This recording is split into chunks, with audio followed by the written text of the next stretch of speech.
Shalom, damai di hati bersama saya Pendeta Yesi Kotambunan di program acara Rema in Minute. Puji Tuhan kesempatannya memungkinkan kita kembali berjumpa kasih dan terus diberkati karena sungguh Tuhanlah sumber berkat yang sejati. Mazmur 118 ayatnya yang ke-29 berkata demikian, bersyukurlah kepada Tuhan sebab Ia baik, bahwasanya untuk selama-lamanya kasih setianya. Saudara pendengar yang diberkati Tuhan, apapun keadaan yang kita alami, satu pesan firman Tuhan bagi kita saat ini adalah sungguh kita mesti percaya bahwa Allah Bapa, Anak, dan Roh Kudus, ketiga yang esa, sungguh membuat rancangannya yang terbaik dalam hidup kita. Sekali lagi, apapun yang kita alami, percayalah Tuhan mempunyai rancangan dan rencana yang terbaik bagi kita.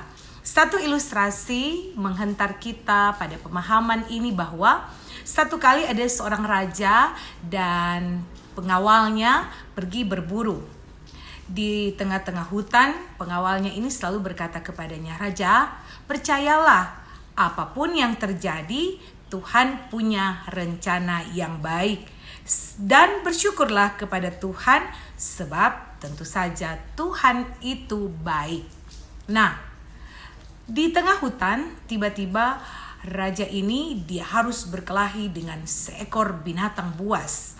Dan pengawalnya ini membantu raja ini sehingga raja ini selamat dari binatang buas ini. Akan tetapi meskipun raja ini selamat, tetapi jari-jari raja ini ada yang harus terpotong salah satu jarinya.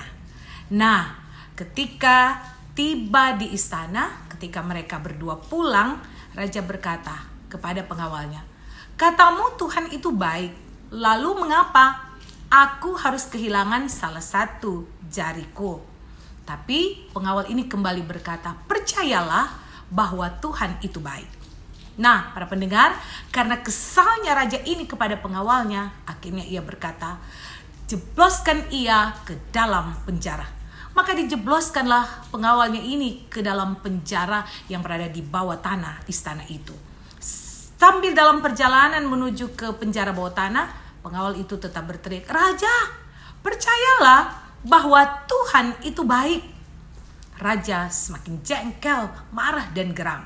Nah, hari berganti hari, waktu terus berjalan. Raja karena hobi pergi berburu, maka satu hari dia pergi kembali berburu tapi sendirian. Di tengah hutan ia ditangkap oleh suku asing. Dan kemudian mereka mengikat dia di tengah-tengah perapian yang siap untuk menyala karena hendak dipersembahkan kepada dewa kepercayaan suku asing ini. Tapi ternyata ketika mereka memeriksa raja ini, luar biasa. Mereka melepaskan raja ini dan berkata, "Kamu tidak layak untuk dipersembahkan karena kamu tidak sempurna, karena ada salah satu jemarimu yang tidak ada." Nah, kemudian raja ini bebas dan kembali ke istana. Akhirnya saudara-saudara, sampai ia di istana, ia pun berpikir bahwa ternyata memang benar Tuhan itu baik. Kalau saja ia tidak berkelahi dengan binatang buas, ia tidak kehilangan salah satu jemarinya, maka pasti ia sudah mati dan menjadi persembahan bagi dewa suku asing ini. Maka dengan kasih dan sayang ia memanggil pengawal setianya, membebaskan ia dari penjara bawah tanah dan berkata, "Hebat, luar biasa, Tuhan itu baik." Tapi bolehkah aku tanyakan, kenapa kalau Tuhan itu baik, ia membiarkan aku, raja, untuk memenjarakanmu?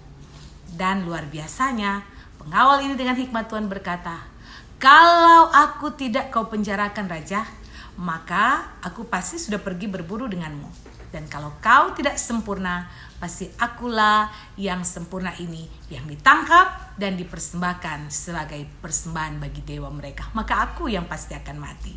Nah, oleh sebab itu, para pendengar yang diberkati Tuhan, ini ilustrasi yang menghentar bagaimana pemahaman kita dalam firman Tuhan bahwa apapun yang kita alami, percayalah, itu adalah rancangan dan rencana Allah yang mulia. Selamat berakhir pekan. Tuhan Yesus Kristus menyertai dan memberkati kita. Amin. Firman Tuhan.